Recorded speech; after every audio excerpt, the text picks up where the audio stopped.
If you are someone who is ambitious, you're goal oriented, and you have all these things that you want to accomplish for 2025, but you also had goals that you wanted to accomplish in 2024 and 2023, and you didn't quite make that happen, and you want to make sure that that doesn't happen again this year, this is the perfect video for you.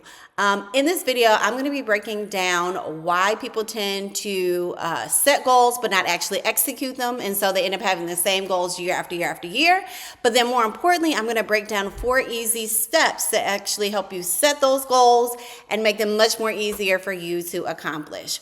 So let's get into it. Now, here's the reality. The way that most of us were taught to set our goals, if we were taught at all, is completely wrong and a recipe for failure. And I found this out personally back in, I think around 2012. I've always been super ambitious, always wanted to be the best, wanted to graduate with a 4.0, very, very ambitious. I was able to accomplish a lot of my goals until I hit this point where I really was at a point where I had to stretch. And now I had some goals that were beyond my comfort zone. They were goals that I had never seen anybody accomplish, at least in my immediate family, right, and friends. And so I quickly realized that what I had been doing up until then just simply wasn't going to work. And not only that, in my research, I found out that 92% of people who set New Year's resolutions never accomplish them. And it's not because they're not smart or they're not disciplined or they don't have the capabilities to accomplish it. It is just the way that most of us go about setting goals, just doesn't work. And so here's what happens for most people, and this is what was happening for me, is that I would start off motivated, right? It would be beginning of the year or beginning of the month, or I would hear a podcast or read a book, and I'm like, this is a new goal that I want to accomplish. And I was just motivated. I was motivated in a sense of this emotion and hype and excited to make something happen. But there's actually 2 types of motivation. And what I just described is level 1, where it's just this emotion, this feeling of being motivated. But that isn't enough to sustain you. Right? It's not enough to sustain you. And you know this, and I know this, because there are days where we know what we're supposed to do, and we're like, I don't feel like it. Right? And feeling motivated is an emotion. And so I had to learn to get past that first level of motivation, of feeling motivated, and move to the second level of motivation, which is actually being motivated. And so if you break motivation down and think about it as less of this emotion and feeling and more of what is my motive to take action, then it helps you shift from do I feel motivated to I am motivated, right? I am being motivated, which means I am motivated even when I don't feel like I'm motivated because I'm clear about my motive to take action. Right? So for most of us, we are operating at that first level of motivation. And then that causes us to take action. So we're going to the gym, we're writing the book, we're showing up consistently on social media, we're saving money, whatever your particular goal is. And that lasts for about 1 to 2 weeks, maybe 3 if you're lucky. And then you start to get distracted with life, responsibilities, fear, you get busy, whatever it is, right? But you just lose that traction and motivation that you were feeling at the beginning, right? And then so you look up and you're like, oh my gosh, now it's been 3 months. It's been a whole year and I'm further from my goal than when I actually started. And you find yourself frustrated. And then you're like, oh my gosh, I said I was for real this time. So-and-so is able to accomplish this goal. Everybody's able to do it. Why can't I? Right? You kind of beat yourself up a little bit and then you re-motivate yourself, right? So you're in this goal setting trap, motivation, action, distraction, frustration, and then re-motivating yourself, and you get stuck there. And that's where a lot of people, their goals and their dreams are just stuck in this whole trap. And so, again, the first way to get out of that trap is you have to shift from this, I'm feeling motivated. That's enough to get you started, but you've got to get clarity on your motive to take action. So the first thing is you want to get clarity, okay? If you want to get out of the goal setting trap, if you want to accomplish more of your goals for 2025, you have to get clarity. What does it mean to get clarity, and what do you actually need to get clarity on?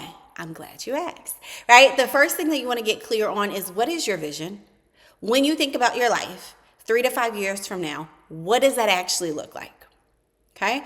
And the second thing you want to get clear on is your goals. Now you might be thinking, isn't that the same thing? A lot of people use vision and goals interchangeably, but they're not the same thing, but they do work well together. Okay, so vision is long-term, 3 to 5 years from now, whereas your goals is what do I want to accomplish in the next 6 to 12 months that would help me be in position in alignment with my vision. Now, understanding and having both is incredibly important, because going back to what I said, in 2012, I kind of found myself in this spiral. And then about 2015, like I was knocking stuff off of my vision board. I was knocking stuff off my goal list.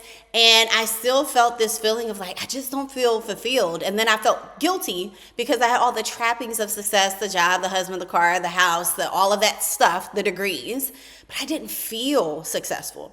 And I realized I was checking the box, right? I was checking off the box of goals, things, tasks, but they weren't aligned with any vision. I didn't actually know where I was going. I didn't know my actual purpose. I wasn't thinking long term. And so it is important that you have both. If you are constantly chasing goals, but you don't have a clear vision, you're going to be accomplishing those goals and still feeling like you always need to be doing something else or always need to be doing more. If you're a person that has vision, you know where you want to be long term, but you don't have tangible goals, things that you're working on in the next 6 to 12 months to get you there, it's always going to be out in the future. You'll never get closer, right? And so you need to have both, and they need to be in alignment with each other. The second piece that you need is a plan. Like, how are you actually going to make that happen? It's great to have your vision board. It's great to have your goals written out, but how are you going to get from point A to point B? Right? And this is where your plan comes into place. Now, there are 3 things that I want you to consider when you're doing your plan. The first thing is you need to break your goal down to like action steps. So let's pretend that my goal is to write a book, right? So I wrote a book called A Woman with Vision back in 2018. The action steps for that were, I need to pick a topic, I need to pick a title, I need to pick out my chapters, do my table of contents. I need to outline the chapters. I need to find an editor. I need to write. Like, those are the action steps. And in today's world with ChatGPT, with Google, with YouTube University, there are no excuses for you to say, oh, but I don't know where to start. You can Google it. You can YouTube it. You can find that out. Okay? So you need to come up with the steps. And then the second thing that you want to do that's part of your plan is then create a routine. So your plan are those action steps, but your routine is what's going to help you be consistent. Your routine is what's going to help you develop some level of discipline. And so my routine when I was writing that book was when I dropped my oldest son off at school, I was going to come home and I was going to write for at least an hour or 2 every single day, Monday through Sunday, like every single day. And so that was my routine. Having the plan of I need to pick a title, topic, table of contents was not going to write the book, right? Like I still needed to do the activity, and to be consistent with the activity, I needed a routine. And with having that routine, I was able to write my book in 21 days because I was disciplined. So that's the second part of having a plan, is you need a routine. The third thing that you need to consider is what roadblocks might you run into. The reason that this goes under the plan section is that most of us, when we're going after something and we create this plan, we create it in a perfect world scenario that does not exist. And so the moment that you hit a roadblock, the moment that you hit a question that you don't know, the moment that you hit a challenge, we're like, oh, is that a sign? Is that a sign that I shouldn't be doing this? Is that a sign that I'm not going to be ready? What happens if this? And what happens with that? Right? And so instead of letting that derail you, you want to think in advance. What roadblocks might I hit? And there's usually 2 types. There's the tangible roadblocks and intangible roadblocks. So a tangible roadblock would be, in my case, I'm writing this book. My son was going to daycare Monday through Friday. But what about Saturday and Sunday? How am I going to find 2 hours to write on Saturday and Sunday? That's a potential tangible roadblock. I have a physical child, right?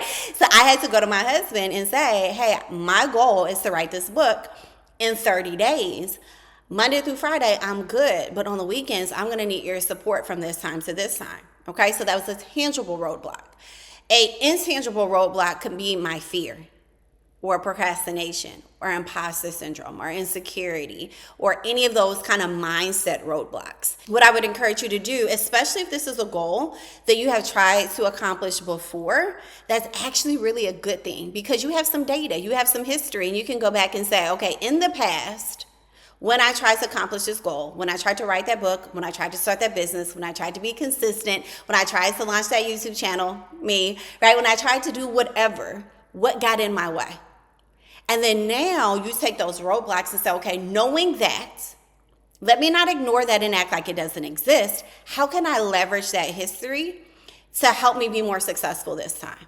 Okay, so it's actually very good, right, if you learn to leverage that. And then you create that and make that part of your plan. So the third part, we have clarity on our vision, our goals.